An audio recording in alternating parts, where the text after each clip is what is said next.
하나님 말씀은 갈라디아서 4장 21절로부터 5장 1절까지 오늘 큐티 본문입니다. 그런데 읽는 것은 저희들 21절부터 26절까지만 같이 읽겠습니다. 제 성경은 307페이지입니다. 같이 읽습니다. 내게 말하라. 율법 아래 있고자 하는 자들아, 율법을 듣지 못하였느냐? 기록된 바 아브라함에게 두 아들이 있으니 하나는 여종에게서 하나는 자유하는 여자에게서 났다 하였으며, 여종에게서는 육체를 따라 났고 자유 있는 여자에게는 약속으로 말미암았느니라. 이것은 비유니 이 여자들은 두 언약이라. 하나는 신의 산으로부터 종을 낳은 자니 곧 하갈이라. 이 하갈은 아라비아에 있는 신의 산으로서 지금 있는 예루살렘과 같은 곳이니 그가 그 자녀들과 더불어 종노릇하고, 오직 위에 있는 예루살렘은 자유자니 곧 우리 어머니라. 아멘. 지난번에 보니까 인도에서는 아직도 이 카스트 제도가 사라지지 않고 많이 개선됐다고 하는데도 불구하고 이 카스트 제도가 실질적으로는 이게 완전히 사라지기가 힘든다 그래요. 우리가 잘 알고 있듯이 계층이 있잖아요. 여러 가지 브라만부터 해서 이러한 내계층, 또 더천, 불가촉 촌민 뭐 여러 가지 이렇게 있는데 어떤 이제 여자하고 그리고 신분이 높은 여자하고 그리고 불가촉 천민하고 같이 이제 결혼 때문에 결과적으로 결혼함을 통해 신부의 아버지가 명예살인을 한다고 해서 그 남편 되는 사람을 죽여버렸고, 그리고 그 딸은 부상을 입었다는 뭐 그런 일들이 비일비재해 일어나는. 인도에서는 매년 이 수백 명이 집안의 반대를 무릅쓰고 결혼했다가 명예살인을 실제로 당하고 있다고 합니다. 인도에는 지금도 2억 5천만 명 되는 사람이 카스트라는 그러한 신분 계층 때문에 차별을 당하고 있다고 그래요. 근데 이게 근본적으로 뿌리를 뽑을 수 없는 그러한 이유가 뭐냐면, 이 카스트 제도가 어디서 나냐면 힌두교에 뿌리를 두고 있습니다. 그러니까 이 힌두교의 성녀들이 최고의 지위 높은 브라만 계층이에요. 그러니까 이러한 기독권을 포기하지 않고 있기 때문에, 이러한 인도의 대부분 사람이 힌두교를 먹고 있기 때문에 이게 없어지지 않는 거예요. 그러니까 여기에는 인도에는 보면 성이 계층마다 틀린다 그래요. 성. 저 사람 이름 성을 들으면 어느 쪽 계통이 되는 거구나, 이걸 알고 있기 때문에 사람들이 성을 막 바꾸고 그렇게 한다 그래요. 어쨌든 신분을 좀 회복해 보려고. 이러한 신분 계통의 이동은 정변이 나든지 뭐 특별한 경우가 아니고는 바뀔 수가 없다고 하는 것입니다. 이것은 마치 한국의 쌍놈과 양반의 제도와 같은 것이라 그래요. 옛날에 한국에는 쌍놈이 아무리 뛰어난다 하더라도 양반이 될 수가 없었습니다. 비록 같은 아버지 밑에서 태어났다 한다 하더라도 어머니가 누구냐에 따라서 자식의 지위는 완전히 달랐습니다. 이 본부인에서 태어난 아들은 정말 양반이고 출세의 길이 열리는 것이고, 기생이나 첩의 자식은 서을이라고 해서 아무리 노력한다 하더라도 서름과 박대 속에 있지 자기 신분을 뛰어넘을 수가 없는 것입니다. 그런데 이런 차별이 고대 성경시대에도 이루어지고 있었습니다. 아브라함에게는 두 아들이 있었습니다. 그 중에 아들 중에 하나들은 본부인에게서 태어났고, 그리고 다른 아들은 여종에게서 태어났습니다. 우리가 잘 알고 있는 그런 이야기죠. 그 당시 법에는 이 두 아들의 신분과 지위에서 분명한 차이가 있었습니다. 여종에서 태어난 그러한 아들은 이러한 이 재산을 상속할 수가 없었습니다.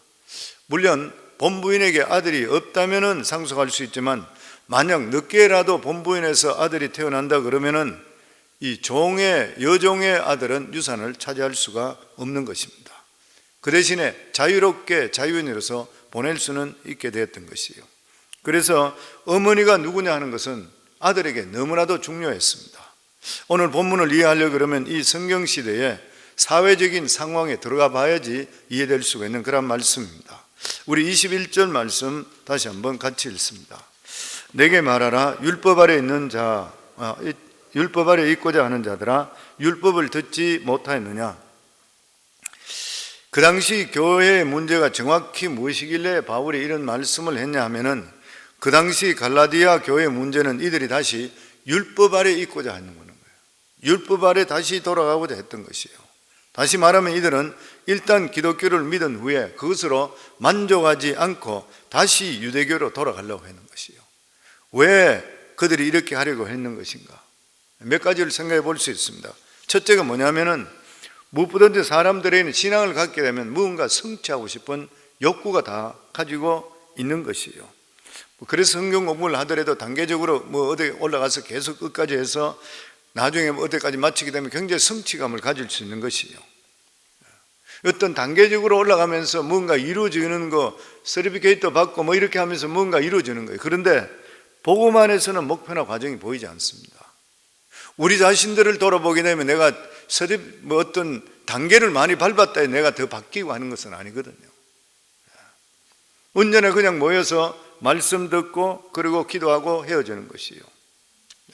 그런데 이 사람들은 그거로 만족하지 못했던 것이에요. 유대인들은 그렇지 않았던 것이에요. 유대교에서는 사람들을 딱 잡아서 성경 공부를 시키고 훈련을 시켰습니다. 그리고 훈련받은 사람과 훈련받지 않는 사람들이 자기들의 위세가 틀렸고 상황도 틀려졌었어요. 그런데 복음 안에서는 그 당시에 누군가가 전문적으로 가르쳐주는 그런 사람도 없었던 것이에요. 아무래도 자기 마음속에 성취되는 것이 없으니까 어떤 만족감이 없었던 것이에요. 무엇인가 단계가 있어야지 인정을 받을 수 있는데 이 기독교는 그런 단계가 없었던 것이에요. 그런데 유대교는 전문적으로 율법을 가르치는 사람들이 많았었고 교과 과정이 굉장히 훌륭했습니다. 그러니까 자기들이 생각할 때에 저게 훨씬 더 낫다 이렇게 생각하고 있었던 거예요. 또 하나는 뭐냐면 복음 안에서 승리하는 것은 그 당시에 사회적으로 인정받지를 못했습니다. 유대교는 지위와 신분이 뚜렷했던 것이에요. 사람들이 유대교인이라 그러고 유대교라 그러면 인정을 해줬었습니다. 그런데 교회는 교회 자체가 그 당시 사회에서 인정받지를 못했던 것이에요. 다시 말하면 복음 자체는 좋지만 이 복음을 자기 자신을 개인적으로나 그리고 사회적으로 만족시켜 주지를 못했는 것이에요. 그래서 이 사람들은 하나님을 섬기면서 개인적으로도 성취감이 있고 사회적으로 인정받을 수 있는 유대교를 택하기로 마음속에 그렇게 정해놓은 것이에요. 요즘은 그때 시대와 다르다고 하지만 지금도 모든 것을 겉으로 나타나는 결과로 보는 경우들이 너무나 많이 있습니다. 예수 잘 믿는 것으로 충분하지 못하고 사회적으로 성공을 해야 되고 또 사회적으로 나타나는 어떤 결과를 보고 나서 그 사람의 신앙을 평가하는 그런 경우들이 많이 있는 것이에요. 그리스도인이 그리스도인답게 살아가야 되는 길이 있는데도 불구하고 사람들은 신앙의 열매를 세상의 열매로 착각하고 살아갈 때가 많이 있는 것이에요. 그래서 22절 말씀입니다. 같이 읽습니다. 기록된 바 아브라함에게 두 아들이 있으니 하나는 여종에게서 하나는 자유 있는 여자에게서 낳다 하였으며 아브라함에게 두 아들이 있습니다. 그런데 두 아들은 같은 아들이 아닌 것이죠. 하나들은 이 여종에서 낳고 다른 하나들은 자유인 본부인에서 태어났습니다. 그러면 이 두 아들은 이미 같은 아들이 아닌 것이요. 그 당시 사회에서는 같은 아버지의 아들이라 한다 하더라도 어머니가 누구냐에 따라서 권리가 완전히 다른 것이에요. 그런데 더 중요한 것은 이러한 사회적인 문제가 보다 더 중요한 게 뭐냐면 영적인 문제였습니다.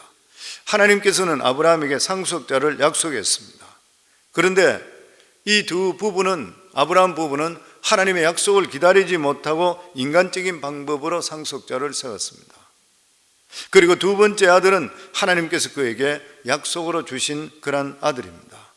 이것은 사회적인 관계를 떠나서 하나님 앞에 의미가 완전히 달라지는 것이에요. 사도 바울이 지금 말하려고 하는 것이 무엇인 것입니까? 아브라함의 아들이라도 다 같은 아들이 결코 아니라는 것이에요.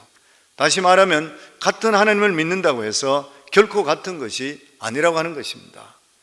우리는 이 같은 하나님을 믿으면 모두 같은 거 아니냐 이렇게 생각할 수가 있는데 성경은 절대 아니라고 하는 것이에요.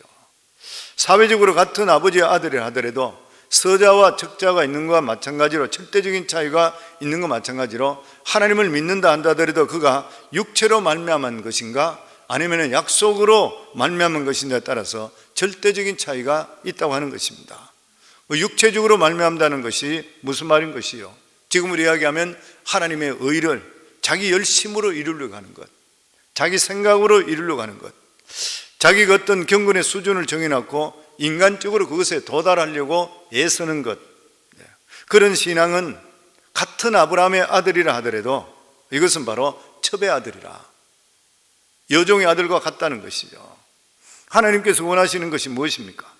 하나님의 말씀으로 우리 자신들이 새롭게 변화돼서 새 사람이 되기를 원하는 것이요, 이것이 바로 약속으로 되는 것입니다. 새 사람이 된 후에 새 사람답게 살아갈 수가 있어야 되는 것이요, 그래서 우리 그리스도인들에게 가장 중요한 것은 그 삶을 이끌어가고 있는 원동력이 뭐냐는 거예요. 내 삶을 이끌어가는 원동력이 뭐냐? 내 열심인 것인가? 내 의지인 것인가? 그러면 그 사람은 종의 자식인 거예요. 그러나 그 사람 안에 성령께서 깨달음을 주고 성령의 인도하심을 받게 된다면 본부인이 난 아들인 것이에요. 그렇다고 오해하지 말아야 될 것이 뭐냐면, 우리가 자유한다고 해서 나태한 신앙생활이든지 예배 중심적인 삶을 살지 않는 것은 면죄부가 결코 될 수가 없는 것입니다. 결국 신앙이 중요한 것이 뭐냐면, 하나님이 우리에게 원하시는 뜻이 있는데 그 뜻을 누가 성취하느냐, 자기 힘으로 자기 노력으로 성취하는 것인가, 이렇게 생각하는 사람은 아직도 그 사람은 계집종의 아들인 것이에요. 그러나 나는 할 수 없고 오직 하나님께 주시는 능력 안에서만 내가 할 수 있다, 이렇게 생각하는 사람은 바로 본부인의 아들인 것이에요. 그래서 베드로전서 4장 11절에 보면, 만일 누가 말하려면 하나님이 말씀하는 것 같이 하고 누가 봉사하려면 하나님이 공급하시는 힘으로 하라. 내 능력으로 하는 것이 결코 아니라고 하는 것입니다. 이것은 구원에도 똑같이 적용되는 그런 일이고 우리 삶에도 똑같이 적용되는 것이에요. 우리가 구원에서도 보면 무엇인가 내 힘을 더욱더 보태길 원하는 것이에요. 구원받는데도 내가 이렇게 해서 구원받을 수 있나? 내가 새벽기도 더 나가야지, 아니면 내가 어떤 행동을 더 해야지, 이렇게 사람들이 생각하는 그런 경우가 있는 것이에요. 그런데 우리가 실제적으로 구원받는 것도 우리 몸을 그냥 하나님께서 말씀하신 대로 내어드려야 되는 것이에요. 내 생각을 버려야 돼요. 내 생각은 틀렸고 하나님은 맞다, 내가 하나님께 모든 것을 내드려야 되는 것이에요. 그러니까 결과적으로 유대교라고 하는 것은, 그 사람들이, 갈라디아 사람들이 착각하고 있는 게 뭐냐면, 그 유대교라고 하는 것은 외적으로 나타나는 형식입니다. 기독교라는 것이 무엇인 것이요? 내면적인 성령과 교통인 것이요. 그래서 우리는 끊임없이 성령 하나님과 교통하면서 내 생각을 죽이고 하나님께서 나에게 뭐라고 하시는가, 성령께서 나를 뭐라고 하시는가, 그것을 나를 죽이고 그것을 따라가는 것이 신앙인 것이요, 보면.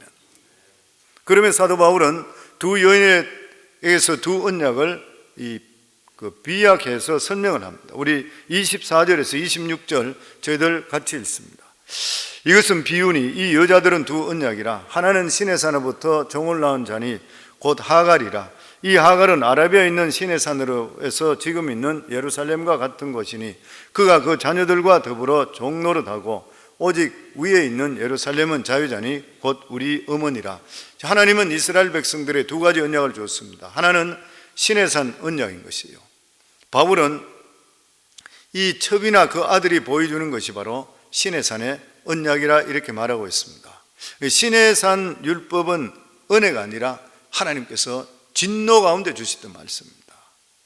이것은 하나님 나라를 바라보면서 어떻게 하든지 인간의 능력으로 하나님의 의를 이루려고 하는 그런 것인 거예요. 그런데 사도 바울은 시내산과 지금의 예루살렘은 본질적으로 틀리는 것이 아니고 같은 것이라. 그 이유는 장소만 옮겼지 내용이 변한 것은 아니라는 것이에요. 중요한 것은 하늘의 예루살렘, 곧 하나님의 아들의 언약으로 하나님의 백성이 된 자리라 말씀합니다. 무슨 말인 것이에요? 사람의 노력으로는 하나님 앞에서 결코 누구든지 의로울 수가 없다고 하는 것입니다. 하나님께서 인정하시는 것은 바로 하나님의 성령으로 행하는 것이요, 하나님의 아들들은 자기 만족을 위해서 신앙생활하는 것이 결코 아니라고 하는 것입니다. 신앙생활을 통해 이 세상에 인정받고 성공받는 것이 결코 신앙인이 아니라고 하는 것이요, 우리들은 오직 하나님께로부터만 인정받아야 돼요. 하나님께 사용할 수 있도록 우리 전적으로 우리 자신들을 하나님께 드릴 수가 있어야 되는 것이요. 그러니까 신앙생활을 한다고 하면서도 불구하고 성령의 역사를 모르는 그런 사람은 아무리 경건해 보이고 아무리 열심히 있고 아무리 업적을 남겼다 하더라도 하갈의 아들인 것이에요. 그래서 우리 마음속에 붕괴점이 있다는 것을 알아야 됩니다. 그 붕괴점이 뭐냐면 처음에는 내가 신앙생활 하기 위해서는 것이요, 내가 성경 공부를 더 배우고 신앙적으로 더 열심히 함을 통해 하나님을 기쁘게 하려고 그렇게 생각합니다. 하나님 가만히 계시고 내가 여러 가지 하려고 하는 그런 단계인 것이요. 그러나 이것은 하나님을 결코 기쁘게 하는 일이 아닌 것이요. 왜 그러냐면 내가 마음이 동하면은 하나님 일하고 그렇지 않으면 내가 거부할 수 있기 때문인 것이요. 그런데 어느 순간에 성령께서 내 마음을 비출 때가 있습니다. 그때부터 말씀이 내가 깨달아지기를 시작하고 자기 자신이 얼마나 악하고 더러운 존재라는 것을 깨닫게 되는 것이고, 나는 하나님 앞에 무용지물이라는 것을 깨닫게 되고 아무것도 할 수 없다는 것을 깨닫게 되는 것이요. 그때부터 전적으로 나의 모든 삶은 나는 아무것도 할 수 없고 나 같은 초한 죄인을 어떻게 하나님 사용할 수 있습니까? 나는 죄인으로소이다, 이런 마음을 가지면서 하나님께 전적으로 맡기는 게 있어요. 그때부터 이 사람은 시내의 산에서 예루살렘의 신분으로 옮겨지게 되어 있는 것이요. 우리 하나님께서는 우리가 생각하는 것처럼 소극적인 하나님이 결코 아니십니다. 하나님은 대단히 적극적인 그러한 하나님이십니다. 없는 것을 있게 하시는 하나님이시잖아요. 그 하나님은 긍정적이시고 적극적이시고 창조적이시고 생산적인 하나님이시요. 하나님께서는 우리 모든 것들을 통해서 사용하기를 원하고 계시는 것이요. 우리가 마음과 뜻과 정성을 다해서 하나님을 사랑한다고 하는 것은 하나님께서 절대적으로 모든 것이 옳다고 인정하고, 그리고 하나님께서 우리 자신들을 다스려 주기를 원해야 되는 것이요. 그런 사람들에게 중요한 것이 뭐냐면은 내가 무엇을 했냐가 중요한 것이 아니라 현 상태, 내 영적 상태가 어떠냐가 중요한 것입니다. 하나님 백성에서 가장 중요한 것은 신분이나 일이 아니라 자기의 상태인 것이에요. 그렇기 때문에 쉽지는 않습니다. 절대 쉬운 일이 될 수가 없는 것이죠. 그렇지만 우리가 정말 구원의 확신을 가지시고 하나님의 은혜를 깨닫게 된다면 저희들이 살아가는 삶은 항상 기뻐하고 성령 충만한 상태를 계속적으로 유지하는 데 대해서 최선을 다할 수가 있어야 되는 것이에요. 하나님의 사람들에게 가장 두려운 것이 뭐예요? 성령의 감동이 없어지는 것이에요. 왜냐하면 성령의 감동이 없어지면 우리는 죽는 것과 똑같습니다. 영적으로 성령 충만하지 못하면 너무나도 힘들어지기 때문인 것이에요. 왜 많은 사람이 영적으로 갈급하고 그리고 바른 말씀을 듣고 바른 예배 드리기 원하고 바른 신앙을 갖기 원하는 것이에요. 영이 살아있는데 너무 힘들어하기 때문에 그런 것이에요. 우리 영혼이 살아날 수가 있어야 되는 것입니다. 그럼 오늘 여기 중요한 질문은 참으로 하나님의 아들 된 사람이 다시 율법의 아들로 될 수 있느냐는 것이에요. 다시 말하면 사도 바울의 복음을 들었던 이 갈라디아 교인들이 다시 거짓 교사들에게 속아서 복음을 버리고 율법의 지배 아래 들어갈 수 있느냐는 것이에요. 이것은 원칙적으로는 불가능합니다. 왜 그러냐면 우선 성령으로 거듭난 자는 이미 그리스도 주님의 소유가 되는 것이고 율법 안에 돌아갈 수가 없는 것이에요. 그리고 참으로 성령으로 거듭난 자는 성령과 하나님의 말씀에 인도하심 없이는 살 수가 없는 것이에요. 다른 것으로는 절대 만족할 수가 없는 것입니다. 어떤 계단을 쌓는다고 우리가 어떤 뭐를 성취했다고 우리가 마음의 기쁨이 성취된, 절대 그렇지 않죠. 저도 목회하면서 많은 분들을 보면은 어떤 단계를 밟아서 이루어가지고 굉장히 공부를 많이 한 분이 있는데 자기 본인 자신은 기쁨이 없는 거예요. 그리고 변화되질 않는 것이에요, 보면. 그러니까 가정도 바로 세울 수도 없고 주위의 모두 바로 세울 수가 없게 되는 것이에요. 왜 그래 된 것입니까? 성령을 통해 깨지지 못했기 때문에 그런 거예요. 그뿐만 아니라 일단 복음을 들은 사람들은 율법의 지배하도록 가지 않는다 하더라도 교회 안에서 성령의 역사가 중단되게 되면은 교회가 죽는 일이 생겨요. 내 영혼도 죽게 되는 것이고, 그리고 만약에 복음을 들은데도 불구하고 복음만으로 만족하지 않고 다른 이유를 대게 될 때에 내 속에 성령께 소멸하기 시작합니다. 소멸되기 시작합니다. 그러면 성령을 근심시키게 되어 있는 것이에요. 그리고 믿는 자들에게 성령을 근심시키게 되면 성령께서 그 사람과 더 이상 일하시지를 않는 것이에요. 그러면은 더 이상 복음을 듣고 회개하는 자들이 없어지고 감동의 역사가 우리 속에 없어지게 되는 것이에요. 그러면 그 교회는 메마른 역사가 나타나게 되어 있습니다. 메마른 사막이 되어버리고 마는 것입니다. 그러면 우리 그리스도인들은 자기 자신을 성취하는 것이 없는 것인가요? 그냥 우리는 왔다 갔다만 끝나는 것인가요? 결코 그렇지 않습니다. 다른 어디서도 볼 수 없는 자기 성장과 완성이 있는 것이요. 그 중에 눈에 띄는 것이 뭐냐면 그리스도 안의 성장이라는 것은 내가 예수 믿고 구원받고 성장, 성령께 나와 함께 하게 되면은 다른 사람을 세워주기 시작합니다. 예전에는 내가 이기적인 신앙에서 딴 사람을 세워주기 시작하는 것이요. 다른 사람을 온전케 하기 위해서 그 사람을 가르치고 그 어려움에 동참하고 그러면서 자기 자신이 자라기를 시작하면서 내 마음속에 무슨 마음을 갖기 시작하냐면 그리스도의 마음을 갖기를 시작하는 것이요.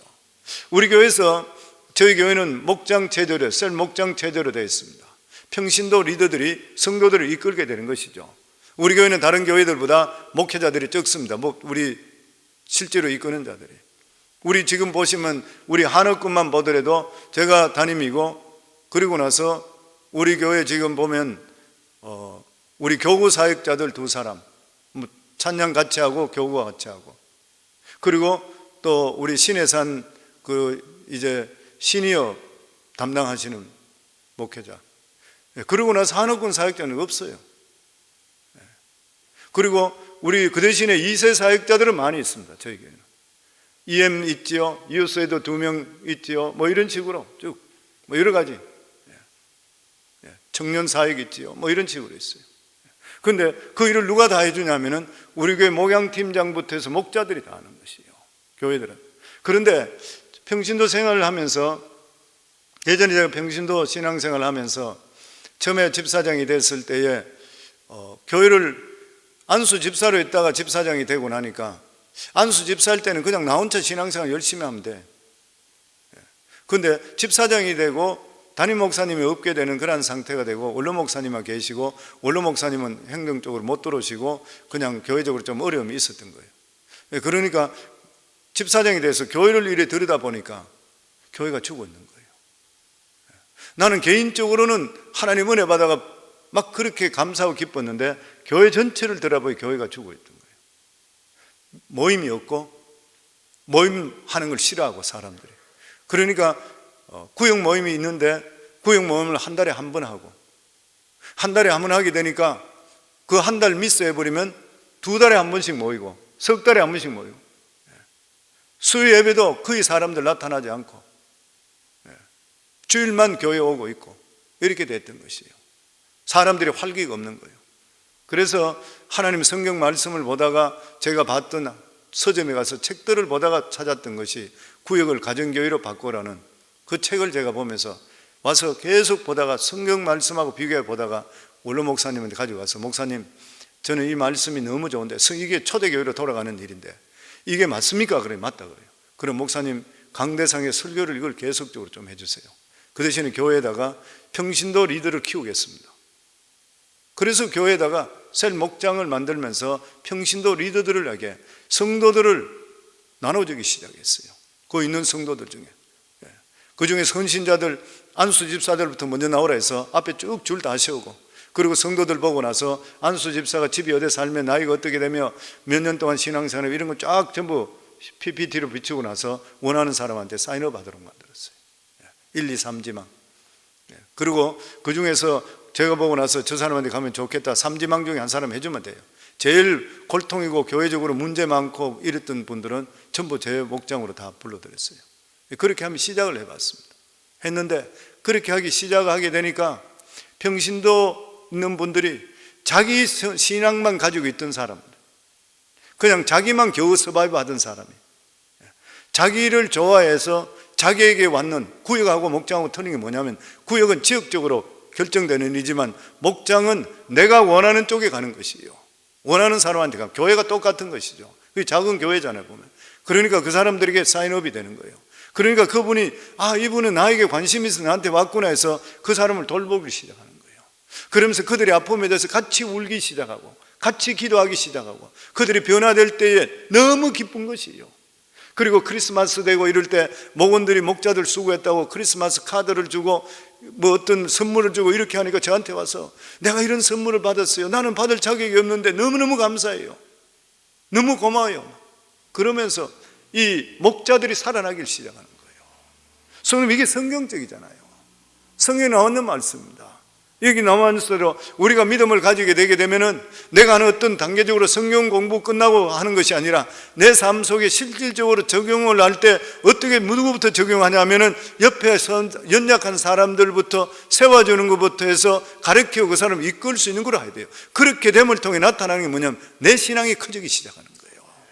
내가 옛날에 갇혀있던 데서 벗어나기 시작합니다. 이게 평신도가 사역자가 되는 거죠. 우리 교회는 모든 평신도들이 사역자가 다 돼야 되는 것이에요. 그러니까 목자만 되는 것이 아니라 모든 성도님 모두 다가 우리 같은 별 볼 일 없는 사람이 어떻게 해서 예수 믿고 구원받고 나서 나보다 더 연약하고 필요한 사람을 나에게 붙여줘서 그 사람을 바로 세울 수 있게 된다면 얼마나 상급이 클 것이에요. 말할 수 없는 하나님의 우리에 주시는 은혜인 것이잖아요. 그러니까 이것은 어떤 율법적으로나 유대교적으로 내가 어떤 걸 하고 형식적으로 해가 내가 어느 정도 하고 이게 문제가 아니거든요. 영혼을 살리고 사람을 살리고 그리고 성령의 인도하심을 받을 수 있는 이런 무엇과도 비교할 수 없는 하나님의 크신 은혜인 것이에요. 보면 그래서 우리 성도님들, 내가 신앙이 자라기 위해서는 우리가 예배 중심, 말씀 중심적으로 들어오면서 이것으로 좋습니다가 아니라 내 가정이 바뀌어야 되고 내 자녀들이 바뀌어야 되고 그리고 뿐만 아니라 주위가 바뀌어야 되고 사람들을 계속적으로 관심을 가지고 키워줄 수가 있어야 돼요. 그 사람들이 크고 그 사람들이 잘 되는 그러한 일들이 나에게 사역의 열매가 될 수가 있는 거예요. 이게 꼭 목회자뿐만 아닌 것이죠. 저한테 뭐 누가 물어보신다면 목회하면서 어떻습니까? 그러면 힘드세요? 힘들지 않으세요? 그러면 힘 안 들 수가 있겠습니까? 그럼에도 불구하고 열매가 맺히는 걸 볼 때 그게 상급인 것이에요. 그러니까 사도 바울이 성도들 모든 사람들 자기들이 복음을 전하고 이랬던 사람 보고 너희들이 내 상급이라고 그랬거든요. 너희들이 믿음 안에 살아가는 그 모습이 더 기쁨. 그러니까 우리 성도님 여기 계시는 목자뿐만 아니라 누구든지 간에 나를 통해서 그 사람이 바른 믿음 안에 두고 그 사람이 삶이 변화되고 올바르게 된다면 그 사람이 상급인 것이에요. 이 세상에 어떤가 비교할 수 없는 하나님의 상급인 것입니다. 그렇기 때문에 우리 삶 속에 가장 중요한 게 뭐예요? 성령의 역사예요. 내 삶 속에 성령의 역사가 없으면 이 일을 할 수가 없는 거예요. 그러니까 성령의 역사를 사모하시고 충만케 함을 통해 정말 우리 삶 속에 이러한 열매가 많이 맺히는, 그리고 성령의 역사를 통해서 하나님을 기쁘게 함을 통해 내 영혼이 충만할 수 있는 우리 모두가 되기를 주의 이름으로 축원합니다.